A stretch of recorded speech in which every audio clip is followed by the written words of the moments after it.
Evangelho de João, capítulo 4, versículo 6, diz assim: estava ali a fonte de Jacó, cansado da viagem, assentara-se Jesus junto à fonte, por volta da hora sexta. Nisto veio uma mulher samaritana tirar água, e disse-lhe Jesus: dá-me de beber. Pois seus discípulos tinham ido à cidade para comprar alimentos. Então lhe disse a mulher samaritana: como sendo tu judeus, pedes de beber a mim, que sou mulher samaritana? Porque os judeus não se davam com os samaritanos. Replicou-lhe Jesus: se conheceras o dom de Deus e quem é o que te pede dar de beber, tu lhe pedirias e ele te daria água viva. Respondeu-lhe ela: Senhor, tu não tens como te tirar, e o poço é fundo. Onde, pois, tens a água viva? És tu, porventura, maior do que o nosso pai Jacó, que nos deu o poço do qual ele mesmo bebeu, e bem assim seus filhos e seu gado? Afirmou-lhe Jesus: quem beber desta água tornará a ter sede, aquele, porém, que beber da água que eu lhe der, nunca mais terá sede para sempre. Pelo contrário, a água que eu lhe der será nele uma fonte a jorrar para a vida eterna. E disse-lhe a mulher: Senhor, dá-me dessa água para que eu não mais tenha sede, nem precise vir aqui buscá-la. Acudiu-lhe Jesus: vai, chama teu marido, vem cá. E ao que lhe respondeu a mulher: não tenho marido. Replicou-lhe Jesus: bem dissestes, não tenho marido, porque 5 maridos já tiveste, e esse que agora tens não é teu marido. Isso dissestes com verdade. Amém? Aleluia. Amados, é um texto bem conhecido por nós, e o evangelista João ele vai trazer esse texto para nós, esse fato com Jesus, bem depois que Jesus ficou sabendo naquela região que os fariseus queriam pegar Jesus. E Jesus agora, nos versículos antes, o texto vai dizer que Jesus ele precisava passar por Samaria. E quando ele chega nessa região de Samaria, ele vai encontrar essa mulher. Ele teve um encontro. O coração de Jesus era o encontro que ele teria com essa mulher. Nessa noite eu gostaria de perguntar para você, e essa pergunta também cabe a mim: qual sede nós temos? Que tipo de sede nós temos? Qual que é a sede que eu trago? Um elemento básico na vida do ser humano é água e comida. Todos nós não vivemos sem beber e sem comer. Nós temos sede e fome. São coisas que nós precisamos ser saciados. São coisas que são necessidades básicas do ser humano. Mas tem uma sede que a gente traz, tem uma fome que a gente traz, que não é das necessidades básicas. São coisas que nós procuramos para saciar nossa alma, que tanto é sedenta por coisas que às vezes a gente nem sabe o que é. Temos vontade de alcançar alguma coisa que a gente não tem nem noção do que tem nos invadido a alma, nos incomodado, tem gerado uma sede, uma fome que a gente não sabe nem de quê. E a gente incansavelmente vai buscando para saciar essa sede, essa fome, e às vezes a gente não consegue. Jesus vai aplicar para a mulher samaritana as necessidades básicas do ser humano, mas também aplica para ela que todo ser humano precisa saciar alguma coisa da sua vida, e essa coisa se perdeu lá no Éden. O ser humano, ele recebeu, por causa do pecado, uma sede insaciável. A água que nós bebemos, essa água que nós bebemos no caverna, nós bebemos, daqui a meia hora nós estamos com sede de novo, nós ficamos o dia inteiro bebendo. Mas tem uma água que nós precisamos beber, que às vezes nós não desconhecemos, nós procuramos os prazeres da vida, procuramos os prazeres do mundo, e essa sede não passa. Porque essa sede que foi gerada no ser humano, ela nasce lá no Éden, na desobediência do homem, no pecado, quando o pecado entrou no mundo. Que é a sede de Deus, que é a fome de Deus, que é a necessidade do humano de Deus. Deus não precisa de você e nem de mim. Deus não precisa da gente. Mas aprove Ele em seu coração nos agraciar e nos chamar para perto. Aprove Ele em seu coração construir uma ponte entre o abismo que o pecado causou entre o homem e Deus, para que o homem pudesse novamente se saciar em Deus, se completar nele, matar a sua sede e matar a sua fome. E eu pergunto para você e para mim, qual é a sua sede? Porque quando nós conhecemos Jesus, Jesus também vai gerando sede de propósito na nossa vida, sentido para a vida, porque a gente vai encontrando sentido para a vida em Jesus.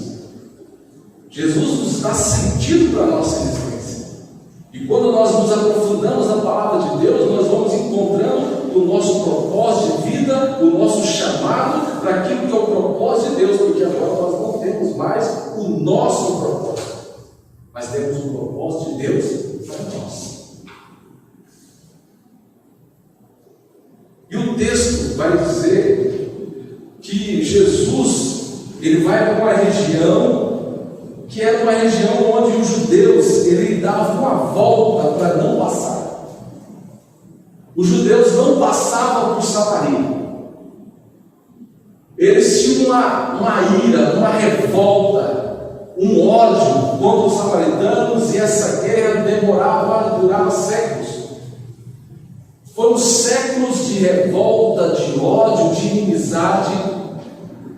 E os judeus, ele se irava quando ouvia dizer que os samaritanos eram seus compatriotas, que os ancestrais que os judeus tanto prezam,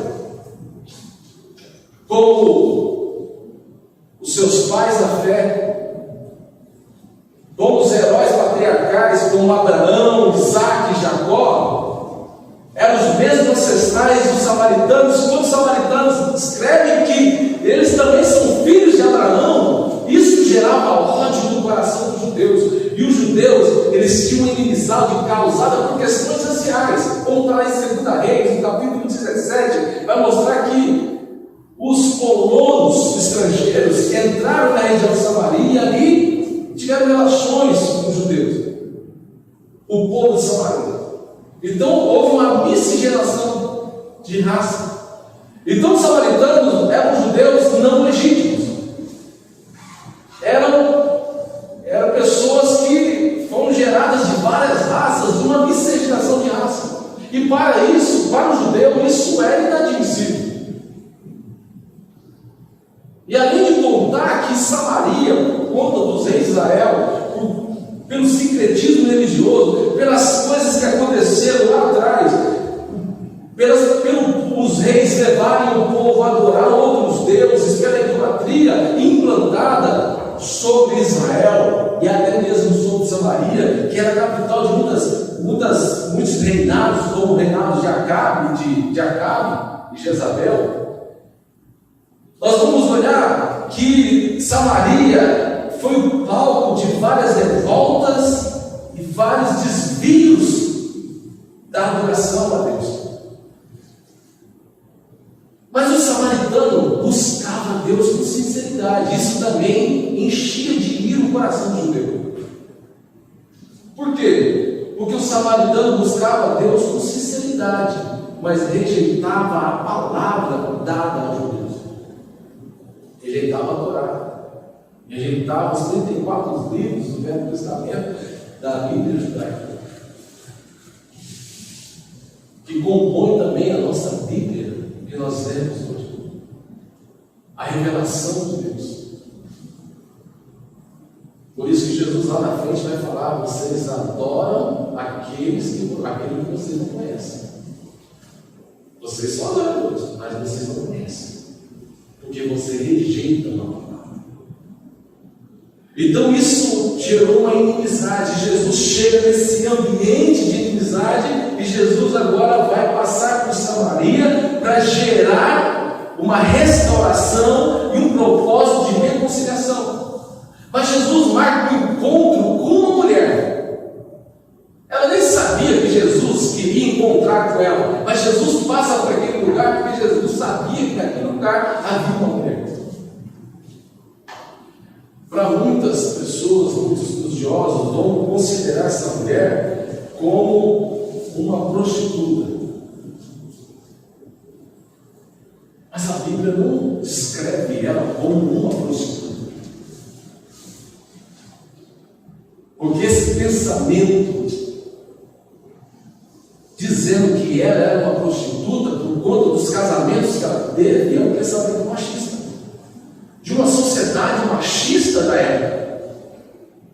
Mas nada mais era uma mulher que escolhia buscar água num horário onde ninguém apareceria, porque era uma mulher que há muito tempo era subjugada e julgada no seu caráter, mas uma mulher silenciada por uma sociedade machista, uma mulher que não tinha voz. E nessa época a mulher era um objeto. Por tempos em Israel, a mulher não era nem contada. A oração de um fariseu era dizer, bater no peito e dizer: obrigado, Senhor, porque eu não nasci mulher. E um fariseu, Jesus repreende lá em Lucas capítulo 17, vai repreender os fariseus a respeito do divórcio, porque eles trocavam de mulher quando bem queriam. E as mulheres não tinham voz, não tinha família, não tinha existência, porque eles trocavam de mulher assim que queria. E essa mulher, ela só queria voz.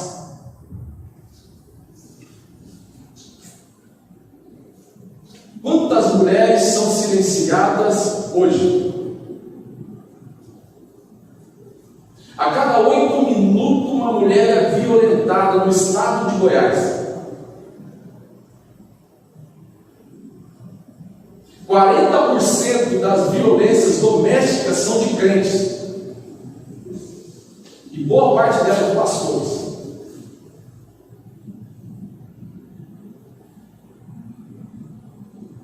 Isso é um pensamento machista.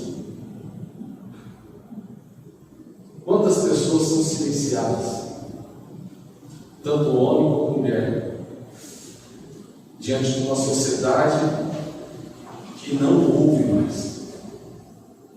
Nós estamos vivendo uma sociedade que não ouve, que abre um áudio no WhatsApp e não tem paciência para te ouvir, coloca no 2x lá, entende? Porque não tem paciência para ouvir. As pessoas querem ser escutadas, mas não ouvir as outras. E aquela mulher ela estava presa. Ela queria entender sobre a adoração, ela queria entender sobre as coisas espirituais, mas ela estava presa. E as escolhas dela também a escravizavam no pecado, porque as escolhas dela e a busca dela da fala, do acesso, de ser contada, de ser vista, a levou a pecar, entrando e saindo de relações e relações. Jesus chega naquele ambiente, ele tem um ambiente da mulher, Jesus tem um ambiente dos judeus contra os samaritanos, Jesus tem um ambiente de uma sociedade corrompida, de uma religiosidade corrompida, de uma forma de adoração corrompida.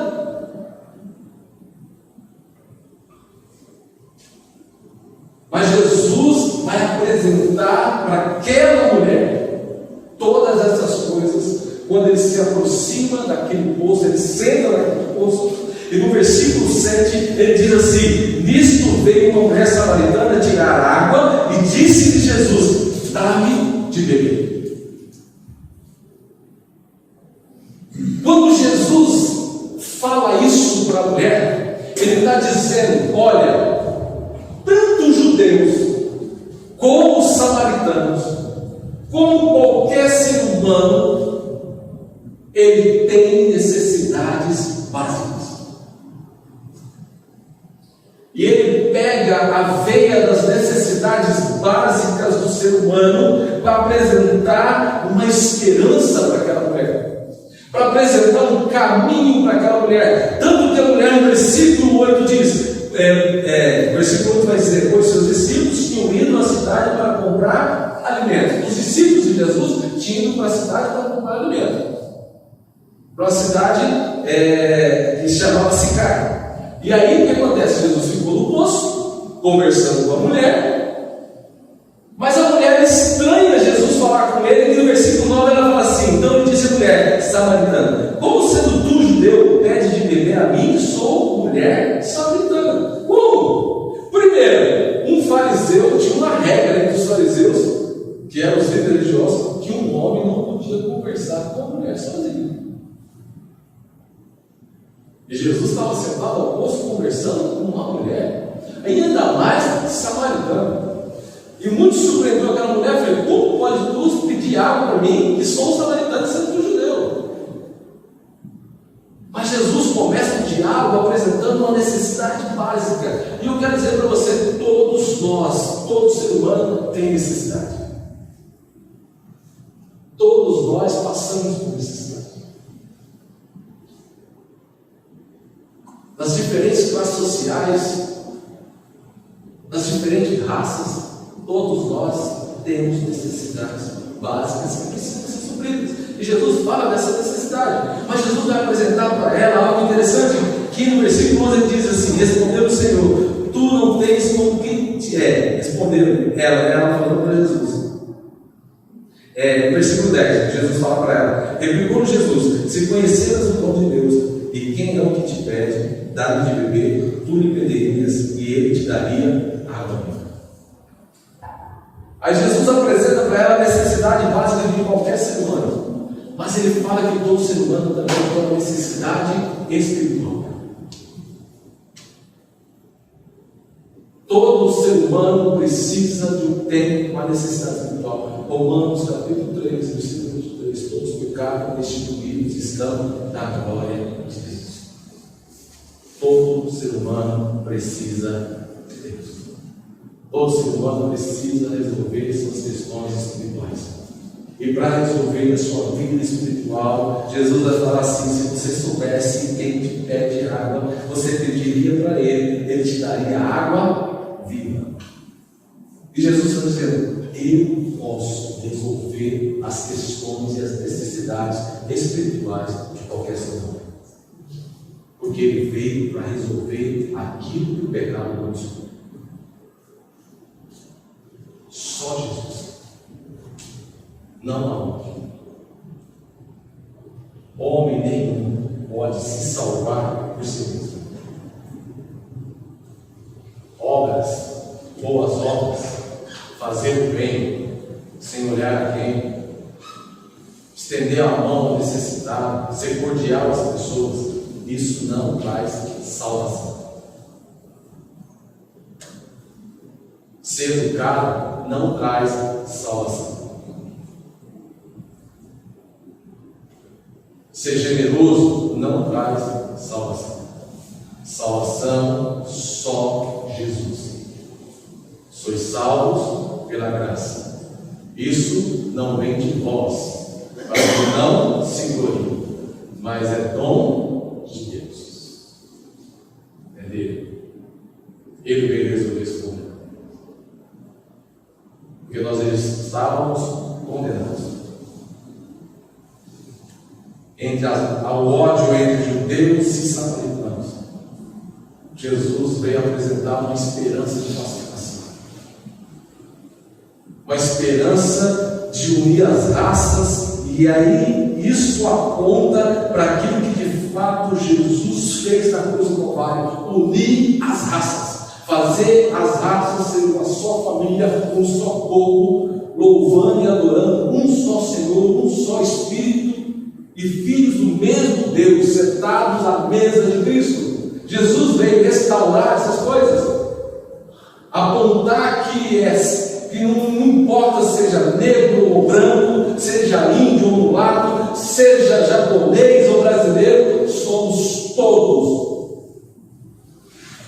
todos em Cristo, somos todos irmãos.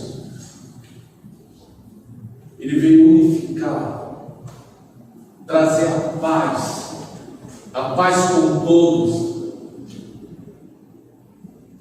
E Jesus aponta para aquela mulher e ele mostra que se admitisse que todas as pessoas, embora diferentes, possam ter dificuldades, que possam ter necessidades básicas, mas também espiritual, o que precisa fazer com o ser humano alcançar a salvação em Deus, não por parte dele, mas por parte de Deus. Quando Deus nos chama, o que nós precisamos dar como contrapartida é reconhecer que nós precisamos de Deus e não nós possamos ter.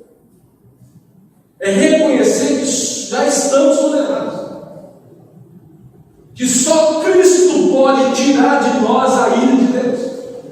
Só Ele pode nos tirar debaixo da ira de Deus. Mas aquele que continua no pecado, amando o mundo, está debaixo da ira de Deus.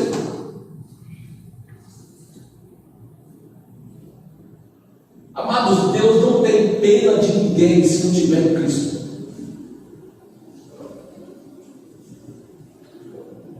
Deus não vai, porque você é minha pregação. Irmão, se não tiver o sangue de Cristo, que te lavou, que te comprou na cruz do Calvário, que te remiu, não tem como. Ele é o único caminho, Ele é a única verdade, Ele é o caminho, a verdade e a vida. Ninguém vai ao Pai a não ser por Ele. E Jesus se apresenta para aquela mulher como a resposta das necessidades que ela traz, como a água que vai matar a sede que ela tanto traz. Jesus é a resposta para aquilo que nós trazemos, para as dores que nós carregamos, dos traumas que nós carregamos, para a saudade que nós temos de coisas que nós nem sabemos que existe, da sede que nós trazemos, que nós carregamos, mas nós buscamos algo que nós não sabemos nem o que é. Tem tanta gente querendo se afogar na cachaça para matar uma sede que tem, mas a cachaça não resolve. Tem tanta gente se afogando na sexualidade para matar uma sede que tem, mas a sexualidade não resolve. As pessoas estão buscando no vazio, buscando nos seus poços fundos, mas Jesus vai apresentar que Ele é acessível. Quando Ele senta naquele posto para conversar com aquela mulher que tinha sede da existência dela, uma mulher subjugada, julgada, uma mulher que não tinha voz, uma mulher que se enfiou no pecado para buscar um lugar de existência para a vida dela. Quando Jesus senta naquele posto e conversa com aquela mulher, Jesus se apresenta como Jesus acessível. O seu Jesus, o nosso Jesus, Ele é acessível.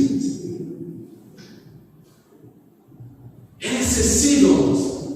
Você não podemos acessar Jesus em qualquer momento da nossa vida, mas o que nós precisamos é reconhecer a nossa miséria. O que nós precisamos é reconhecer a nossa necessidade. Senhor, eu não sei o que é a angústia que traz no meu peito, mas é só o Senhor que pode trazer uma resposta para isso. Senhor, eu carrego uma sede, mas eu não tenho resposta para saber o que vai saciar essa sede, mas só o Senhor pode me mostrar o caminho da água da vida que vai saciar essas coisas que eu trago comigo. Só o Senhor é a resposta para essa alma frita que eu trago no peito. Senhor, só o Senhor é a resposta. Porque às vezes o que falta na nossa espiritualidade é se chegar diante de Deus dessa forma. Mas infelizmente as pessoas têm buscado a Deus por necessidade. E quando as suas necessidades básicas são supridas, elas se esquecem de Deus.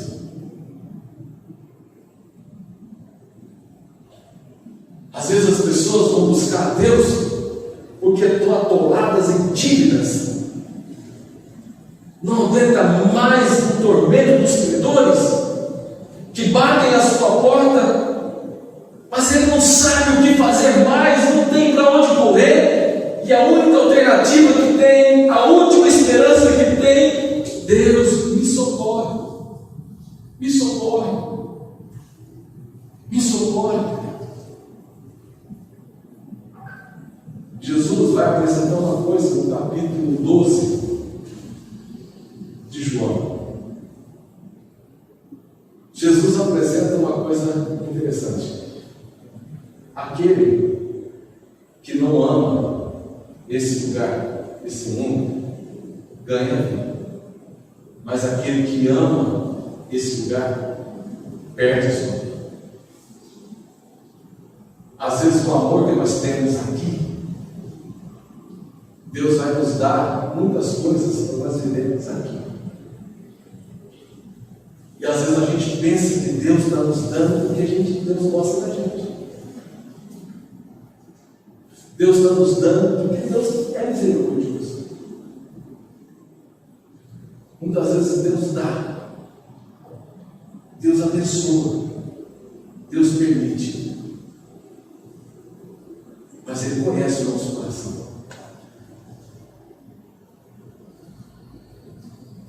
A Bíblia fala: se as palavras dele estiverem em nós, se vocês estiverem em mim e eu estiver em vós, se as minhas palavras estiverem em vós, tudo que pedires ao meu Pai em meu nome, Ele te concederá. A palavra de Deus fala: buscar primeiro o reino de Deus, a sua justiça, as demais coisas serão acrescentadas. Deus conhece aquele que o busca por necessidade em primeiro lugar, e Deus vai suprir a sua necessidade, mas o seu coração está onde o ladrão rouba e a traça rouba.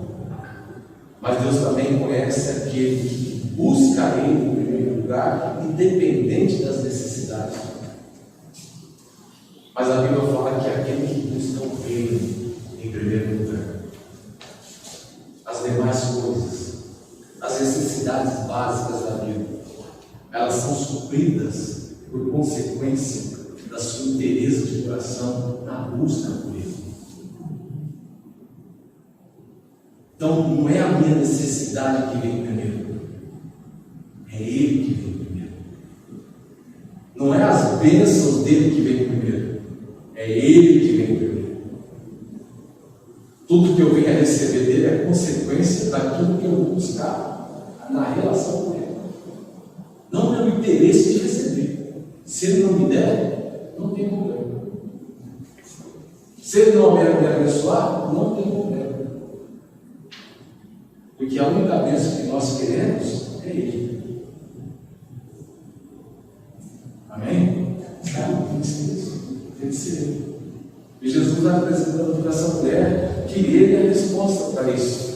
E aí, no segundo ponto, ele fala assim: ele usou a incapacidade de os recursos terrenos satisfazer as necessidades físicas, como eu já disse aqui, como ponto de partida para apresentar os recursos celestiais.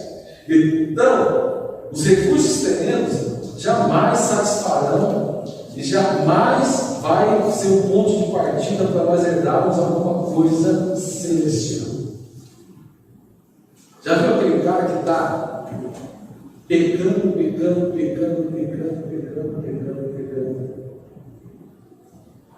Como aquele cara que, não sei, já viveram isso, já viu isso em igreja, um corpo pastoral, e um dos nossos irmãos da junta pastoral estava em pecado, em adultério. E nós não sabemos o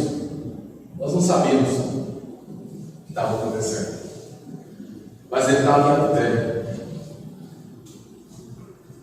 E aí, nas escalas de pregação, ele pregava, igreja lotada, igreja velha, ele pregava tudo, a vida dele era uma bênção, todo mundo sentia a presença de Deus, e ele, na consciência dele, ele deu corda, isso demorou um ano e meio, quase 2 anos, nessa relação pecaminosa. Uma irmã da igreja, casada com um líder da igreja. E ele viveu assim, durante esse período. E no testemunho dele, depois que foi descoberto, e aí depois que ele pegou a disciplina e tudo, foi afastado do ministério, e ele ficou afastado, disciplinado, congregando na mesma igreja. Ele não quis ser reportado para outro lugar, ele ficou na mesma igreja. Sentou no banco e submeteu, e Deus restaurou o casamento dele, a esposa dele veio com ele. Mas no testemunho dele, ele disse assim, que enquanto ele estava na prática do pecado, do adultério, toda vez que ele subia ao culto e ministrava a palavra e nada acontecia, e ele sentia a presença de Deus, e o povo sentia a presença de Deus, e a palavra fluía no coração do povo, ele achava que estava tudo certo diante de Deus. Quando ele orava para ministrar a palavra, pedia perdão do pecado, na segunda-feira ele estava de novo. Não usava nada, não. Ele achava que estava tudo certo. Mas a Bíblia vai falar que se pecado sem arrependimento, aquele que não vai gerando arrependimento no nosso coração, Deus faz com que ele seja descoberto diante de Deus, que ele fique transparente. As brasas vivas se aceleram na nossa cabeça e ele fica transparente diante da congregação. Isso é vergonha, porque ele não traz arrependimento. Quando aquela mulher chega e começa a falar para Jesus: Jesus, eu quero dessa água, eu quero beber dessa água. Jesus vai trazer para ela essa oportunidade de restauração espiritual quando apresenta para ela aonde ela está amarrada do pecado, as suas escolhas, a sua busca por existência, as relações que você entrou e saiu. Então, se você quer beber dessa água, vai lá e chama a toalha. E ela fala para Jesus: eu não tenho marido. Esse que está aí não é o meu marido. Ela confessa o pecado. Às vezes o que falta para o crente é reconhecer o pecado. Às vezes o que falta para nós, amado, diante de Deus, é reconhecer diante de Deus o nosso pecado. É dar nome para Ele. Se a gente ficar empurrando a vida espiritual com a barriga, sem reconhecer os pecados que nós carregamos, as coisas que nós praticamos, sem reconhecer diante de Deus e dar nome para Ele, nós achamos que a relação com Deus está tudo bem, mas aquilo que não tem arrependimento, Deus traz à tona, e é vergonha para nós. Deus traz à tona não para te envergonhar, mas para que haja mudança, porque Ele quer transformação na nossa vida. Porque se Jesus entrou na nossa vida, tem que haver transformação. Se o Evangelho entrou no nosso coração, tem que haver transformação. Amado, o Evangelho sem transformação não é Evangelho. Conversão sem mudança de caminho não é conversão. Nós temos que mudar o caminho. A postura é outra. A relação é outra. O mundo já não é nosso. Os prazeres do mundo não podem mais saciar minha sede. O que vai saciar minha sede é Cristo. E Jesus apresenta para ela. Então, amados, Jesus apresenta para ela aquilo que vai saciar a sede dela. E a sede que ela tinha era a necessidade do perdão de Deus. Amém? Quando Deus me tirou do lamaçal do pecado em 1994, a angústia que eu trazia no peito, a busca por tantas coisas que eu fiz na minha vida, ela só foi saciada e só a minha vida só teve sentido quando quando eu recebi de Deus o perdão. Mas eu tive que dar nome para Deus. Da lista de práticas que ofendia, que era como ofensa diante de Deus. Às vezes a nossa prática de pecado, que nós trazemos com prazer sem arrependimento, se torna uma ofensa diante de Deus. Amados, e a última coisa, ele satisfez a necessidade de perdão através do culto baseado numa compreensão dinâmica de Deus. Né? Quando aquela mulher, ela recebe a palavra de Jesus a respeito do marido, e ela fala assim: olha, veja que tu és profeta. E aí ela fala para Jesus assim: nossos pais adoravam neste monte, vós entretanto dizeis que em Jerusalém é o lugar onde se deve adorar. E disse Jesus à mulher: podes crer que a hora vem, quando nem neste monte, nem em Jerusalém adorareis ao Pai. Jesus fala, sai do âmbito da localização dos atos do culto. Não é mais ali ou aqui. Não é mais nos montes lá em Samaria. Não é mais no templo. Porque agora o templo em Jerusalém, aquele momento, a época onde Deus se manifestava no templo, se encerra ali. Agora Deus vai habitar em templos que não é feito por mãos humanas. O templo que Deus habita hoje é eu e você. Amém? Deus não habita na estrutura. Deus não habita nesse lugar, nas paredes. Se nós sairmos daqui agora, vamos embora, isso aqui vai ficar só um prédio. A igreja se reúne aqui. O prédio não é a igreja, mas é a igreja que se reúne aqui. Porque Ele habita em você. O Espírito de Deus habita em você. Mas a Bíblia falou para aquela mulher: se beber dessa água jamais terá sede, e mais, no seu ventre jorrareis água para a vida eterna. Vai transbordar em você. O que Jesus está nos dando é vida transbordante. É água que mata a nossa sede e mata a sede do nosso irmão. Que agora, Ele habitando em nós, agora nós passamos a ser resposta para muita gente. Por isso que nós devemos falar. Por isso que nós devemos ser testemunho vivo. Mano, eu vou te falar uma coisa para você. Não se escandaliza comigo. Eu vou te falar uma coisa para você. Às vezes o religioso vai falar assim: olha, Deus não quer que você beba. Amém? Deus não está falando para você beber ou beber. Mas o apóstolo Paulo fala para você pensar, antes de fazer alguma coisa, seja beber ou comer, qualquer coisa que você for fazer, para você pensar, não é o que você pode ou não pode fazer, mas você tem que pensar em quem? No seu irmão. É no seu irmão que você tem que pensar. Porque muitas coisas você não vai fazer por causa dele. Porque se você fazer isso, a consciência não é pecado, mas se você escandalizar ele, é pecado. Aí você desagrada a Deus. Onde que está o desagrado de Deus? No irmão. Escandalizado pela sua ação. Seja beber, seja comer, seja vestir, seja falar, seja o jeito de ser. Deus tudo vê. Deus tudo vê.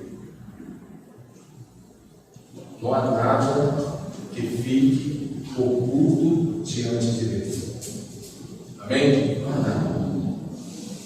Deus tudo vê. Então, se passamos alguma coisa, seja beber, vestir ou comer, façamos com consciência. Porque se a sua consciência, como o apóstolo Paulo fala, se a sua consciência não te condena,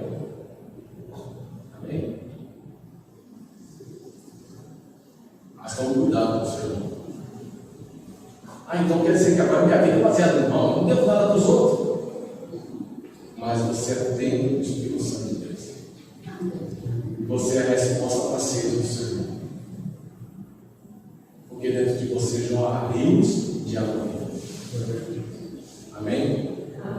E toda vez que você não está preocupado com o seu irmão, você omite saciar a sede dele. Isso é sério.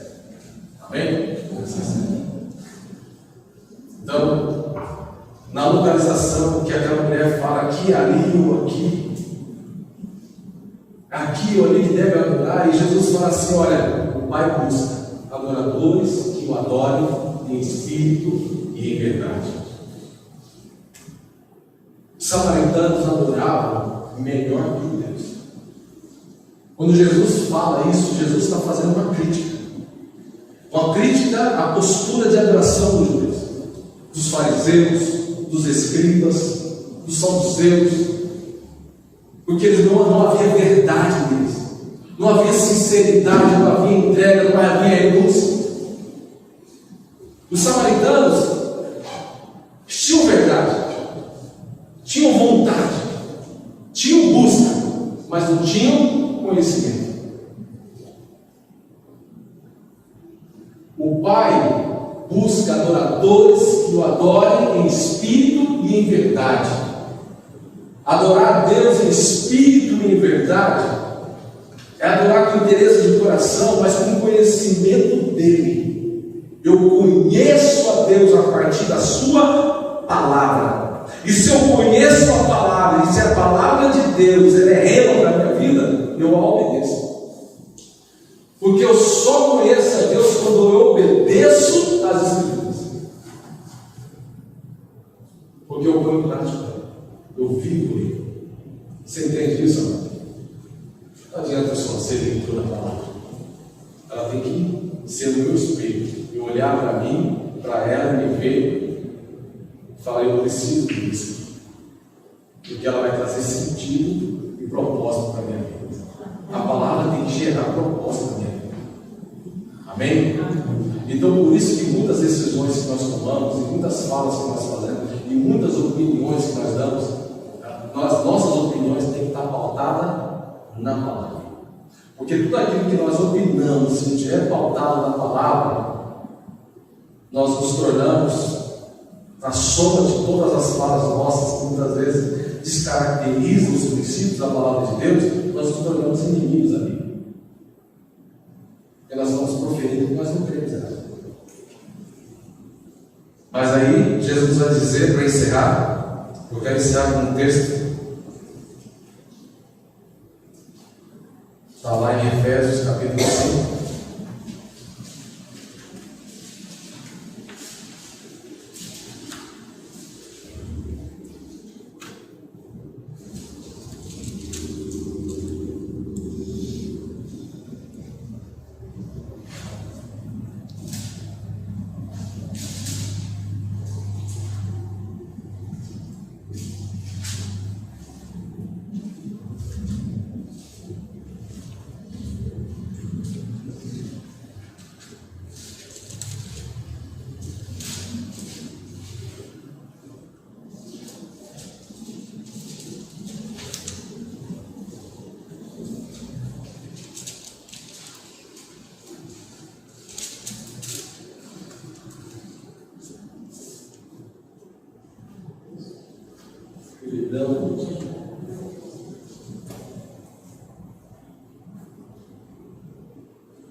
Expressar e falar esse mundial assim, né?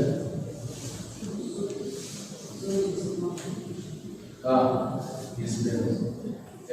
Versículo 19, 5:19 diz assim. Versículo 18 vai dizer: não vos embriagueis com vinho, no qual há dissolução, mas enchei-vos do Espírito. Ele não está dizendo aqui a respeito de pode ou não pode beber, essas coisas. Ele está dizendo que aquilo que domina a sua consciência, a sua vida, aquilo que dá direção para você, né? Aquilo que deixa você sensato. Mas se você não tem controle sobre as coisas, não seja controlado pelos seus prazeres, mas se enche do Espírito de Deus. Amém? Isso Deus diz, não perca o controle das coisas, nos desejos da sua carne. Mas ele vai dizer, falando entre vós, com salmos, entoando e louvando de coração ao Senhor com hinos e cânticos espirituais, dando sempre graças por tudo ao nosso Deus e Pai, em nome de nosso Senhor Jesus Cristo, sujeitando-nos uns aos outros no temor de Cristo. Isso é uma ação para encher o Espírito. Amém? Essa é uma ação.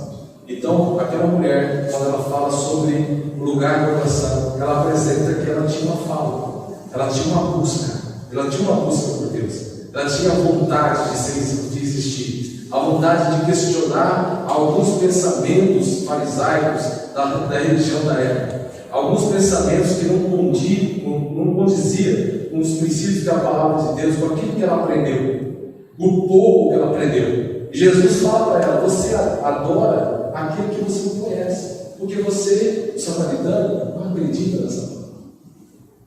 Agora, você conhecer a Deus, você precisa acreditar nessa palavra e obedecer. Amém? Você precisa obedecer. Aquela mulher, Jesus empodera. Ela recebe de Jesus perdão, ela recebe de Jesus propósito, ela recebe de Jesus missão. Jesus chega naquele posto, era uma mulher sem propósito, sem esperança, sem vida, difamada, que se escondia num horário onde ninguém buscava. Mas aquela mulher sai da presença de Jesus e vai para a mesma cidade que os discípulos foram buscar comida. Os discípulos vêm daquela cidade com a comida, mas aquela mulher trouxe a cidade para falar com Jesus. Tão grande transformação na vida dela. Os discípulos falam para Jesus dizendo: mestre, o senhor vai comer, o senhor está com fome? Jesus fala: a minha comida é fazer a vontade do meu Pai. Amém? Amém? Que assim seja, que a nossa sede, a nossa fome seja a vontade de Deus. Amém? Eu gostaria de convidar você a nós termos um tempo de oração mediante essa palavra. Se você entendeu essa palavra, eu gostaria de desafiar você nessa noite. Amém? Sem constrangimento. Você não precisa levantar, não precisa vir aqui à frente, não quero pôr a mão sobre a sua cabeça. Eu só quero que você curve a sua cabeça. Se porventura essa palavra não encontrou o seu coração, você olha no sentido que ela encontrou o seu coração. Você aceite, busque a resposta, busque saciar sua sede em Cristo Jesus. Mas se essa palavra, quando se refere ao pecado, se você tem prática de pecado na sua vida, e você não consegue desvencilhar dele, eu quero convidar você nessa noite. Você não precisa falar para ninguém. Se você quiser se abrir com alguém aí com você, na sua intimidade, no seu secreto, na sua individualidade, na sua intimidade, aí é com você. Eu quero dizer que nós estamos aqui abertos para andar com você e te ajudar naquilo que precisa fazer. Amém? Pode contar com a gente, como pastor, como conselho. Nós temos aqui o nosso conselho. Cada um de nós, cada um dos 3 casais aqui está disposto a contar com você. Mas eu queria que você, na sua oração, desse nome ao seu pecado e pedisse perdão para Deus. Mas se houver arrependimento no seu coração, arrependimento é se arrepender da prática e não voltar mais para ela. É buscar ajuda, buscar socorro, para que você não volte para o mesmo caminho novamente. Amém? Então vamos fazer essa oração. Senhor Deus, louvo ao Senhor pela tua palavra. Agradeço ao Senhor pelo privilégio de estarmos aqui nessa noite, por esse culto. Obrigado, Senhor, por tudo aquilo que o Senhor tem operado na nossa vida. Confessamos diante do Senhor os nossos pecados. Não são nossos. As coisas que nós carregamos, ó Deus, praticamos, muitas vezes ofendemos o Senhor, ó Deus, e denegrimos e entristecemos o Espírito Santo de Deus que é em nós. Perdoa-nos, ó Deus, por tão grande transgressão. Nos ajude, ó Deus, a encontrar um caminho do arrependimento. Ó Deus, a ter um coração contrito, um coração quebrantado, ensinado diante do Senhor. Ó Deus, não nos exponha na vergonha, nem nos coloque debaixo da agonia. Ó Deus, mas nos apresentamos diante do Senhor, ó Deus, com simplicidade. Com a mesma simplicidade daquela mulher que tinha uma sede, ó Deus, o Senhor saciou aquela sede. Ó Deus, empoderou ela ao ponto de ela ganhar uma cidade aos pés do Senhor. E possamos ser aqueles, ó Deus, notícias que são curados, ó Deus, que bebem dessa água e jamais sentem sede, ó Deus, que jamais buscam os prazeres dessa vida, mas, ó Deus, que ganham o mundo, Senhor, que ganha as pessoas, que é resposta para a sede de muitos, ó Deus, que no nome santo de Jesus faça isso conosco, que possamos, ó Deus, ser essa fonte de água na vida das pessoas. Ó Deus, que possamos ser essa fonte de água na vida do sedento, Pai. Que não falte água em nós, que sejamos, ó Deus, de fato, essa fonte no nome santo de Jesus. E o seu nome seja glorificado. No nome de Jesus, o seu nome seja glorificado.